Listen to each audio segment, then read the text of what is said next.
You good doggy? Hey? You good dog? Hey?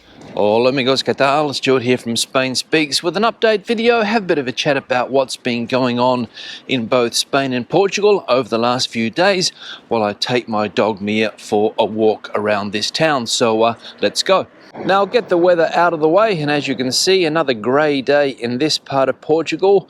Very cloudy, overcast, typical in this part of Portugal. Somebody in the comment section the other day said that don't say that all of Portugal is like this in the mornings, it's only this particular part, so I will put that on the record. But what I will say about this part of Portugal, although it can be quite cloudy, overcast, misty in the mornings, the sun normally comes out around 11 AM, so that's a pro.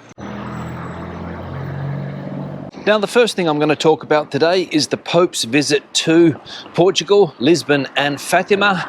And boy, isn't Lisbon busy at the moment. Millions of the Catholic faithful have made the pilgrimage to Portugal, hoping to catch a glimpse of the Pope. And as I said, Lisbon streets are teeming with young Catholics, people from all over the world.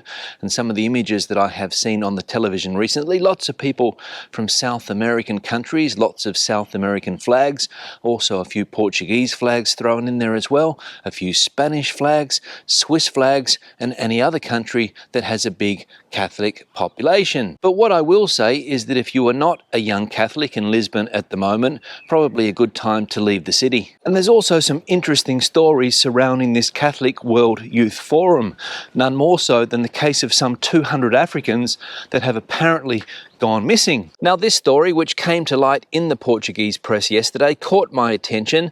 As I said, the story of some 200 Africans that have apparently gone missing. Nobody knows where they are. They arrived in Lisbon on Monday, and on Tuesday, nobody knew where they are. Apparently, they were supposed to be under supervision, taken to a diocese in central Portugal, I think in Fatima or somewhere around there, but apparently they didn't show up there, and they are lost in Lisbon, and the Portuguese police are trying desperately to find them. There are some rumours circulating, there are some people trafficking rumours circulating, there are also some rumours saying that maybe they have gone missing on purpose. They don't want to go back to their countries of origin. They are from Angola and also Cabo Verde, which are two African nations. Cabo Verde a few hours south of the Canary Islands, and Angola in the south of Africa, as we know. And perhaps being able to come to the European Union for this event, they have decided to flee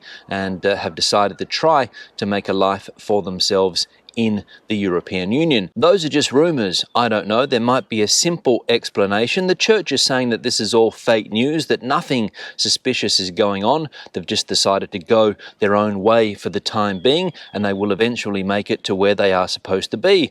But this is an intriguing story for me, at least. So whatever the end to this story is, I hope that those some 200 African teenagers, around 19, 20 years of age, I believe, are safe and well, because we wouldn't want anything bad to happen to them on perhaps what is their first trip out of Africa. So as I said, let's hope that they are found safe and sound. Now, up ahead I have an example of the way some dogs are treated still in Portugal.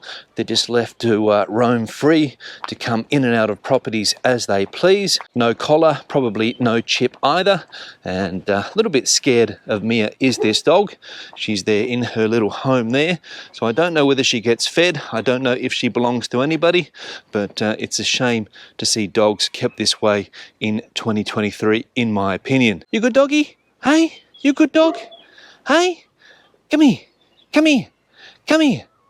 No, she is very, very scared. Another example here of how dogs are just kept tied up all day and all night, pulling on that lead severely. So the owners of that dog have a lot to learn, in my opinion. And here's this little one again. It's come down off the wall and is going back to its usual spot where it sits there on the dirt and dry grass. So again, a real shame. Now, another thing that has caught my attention in the Spanish press this week is about unemployment in Spain. And the question was asked yesterday in one of the newspapers, El País newspaper, why is unemployment still so high in Spain? Almost double the European Union average. Why is that the case? And this is a topic that I have never been able to get my head around since living in Spain, the topic of high unemployment. Why is it the case? Did that newspaper article yesterday give me some answers? And the answer to that question is, well, not really. I didn't really get a clear answer. They talked to a couple of experts on the situation as to why unemployment in Spain remains high, even though the economy is apparently going well at the moment. And in fact, unemployment is down to its lowest level since 2008. But as I said, it's still almost double that European average. In fact, only Greece has an unemployment rate close to Spain's at around 11.1%, and Spain is at 11.7%. And basically what one expert said yesterday is that the reason that Spain has such high unemployment is because jobs are destroyed very, very quickly in times of crisis. As we know, when the Spanish economy goes up, it's usually followed by a severe crash, as we saw back in 2008, 9, 10, 11, 12, 13, and also during COVID. Jobs get destroyed very easily, and that's why unemployment is high. And a lot of people don't have very secure employment. And that leads to another problem that Spain has, in my opinion, why so many young people want to work for the public service or the government. And another thing that this article pointed out was that government after government after government in Spain has not been able to work this problem out, the problem of high unemployment. But then again, I don't think it's been a priority of too many governments over the last couple of decades. I mean, they say that they're going to try and fix the problem, but nobody ever does. So we'll see if the Spanish economy continues to create jobs and that unemployment rate gets down below 11.7%. I don't know, time will tell. Or if another financial crisis or some other type of crisis is just around the corner and hundreds of thousands of jobs get destroyed overnight. Again, I don't know, time will tell. But I'd like to be optimistic. Now, another thing I want to talk about today is related to tourism in Spain, or should I say mass tourism in Spain, and some of the problems that this mass tourism is creating. One story that has caught my attention in recent times relates to the seaside town of Benidorm, down there in the province of Alicante. A very busy town is Benidorm at this time of the year, July and August, and news is making both Spanish press and British press because of an apparent war that is going on in Benidorm over beach space. Yes, that's right, people trying to find a space on the beach. Apparently what's going on is that Spanish people are waking up at the crack of dawn, heading down to the beach, putting down their towels, setting up their umbrellas, and dominating the front line of the beach. And of course, British people that get down to the beach early can't find a spot close to the beach. And this is interesting because what the Spanish are doing apparently is that they're leaving their gear there, going home, going back to bed, going to have breakfast, and then coming down to the beach again at 10 or 11 a.m. in the morning, which is what Spanish people do. But people that prefer to go to the beach a little bit earlier can't find a spot on the beach, and they are irate. The British press, the tabloid British press, seem to be going with the angle that British people in Benidorm are being discriminated against because they can't get those prime beach spots, but I don't think it's that.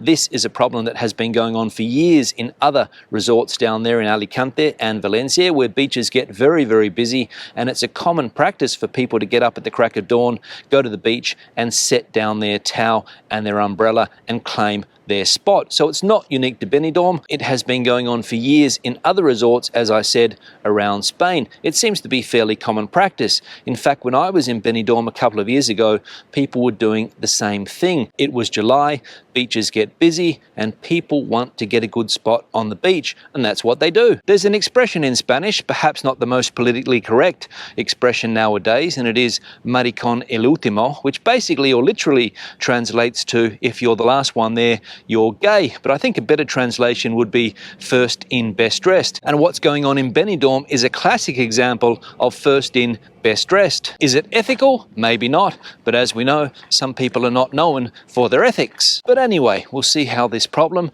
or war, as some of the press is calling it, plays out over the next couple of months in Benidorm.